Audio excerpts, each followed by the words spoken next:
What is single-payer healthcare? Single-payer healthcare is the payment of doctors, hospitals, and other healthcare providers from a single fund. While universal healthcare may not be single-payer, which is the current model in Massachusetts, all single-payer healthcare is universal. Does that sound like a good idea to you? What about if the doctor, hospital, or healthcare provider doesn't want to participate? Today, they can choose to not accept particular insurance coverages subject to laws requiring certain basic emergency services.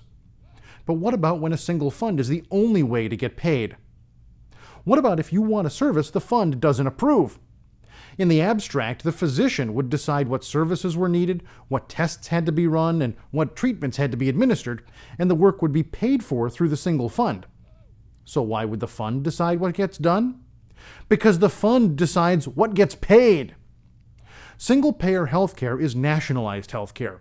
It's not more healthy than nationalized automobile companies or nationalized pizza joints. When the government creates a monopoly, the government screws it up.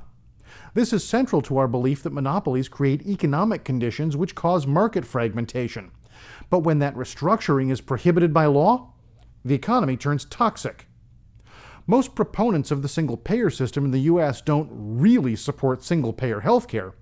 Physicians who support the program limit the services with phrases like all necessary healthcare, which is code for let us charge what we want for the extra stuff, but pay us out of a common fund for all the basic stuff.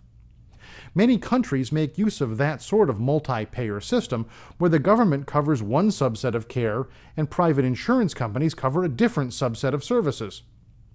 Things like advanced dental work, corrective eye surgery, advanced surgical procedures all take place under those additional insurances in many countries.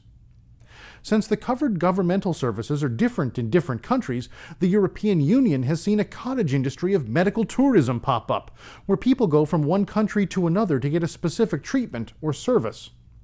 This was similar to Michael Moore's sicko prank, where he leased a boat and putted a boat full of sick people to Cuba to be treated in their hospitals. Is that really what President Obama wants our vacations to look like? Maybe that's why he's trying so hard to lift the Cuban embargo. Single-payer healthcare is a creepy idea when you think of it.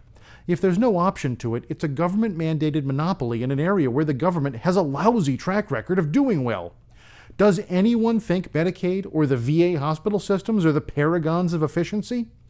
If there are options to it, well, it's the same system we have now, just with more complexity, more power in the government's hands, and the added joy of being a medical tourist.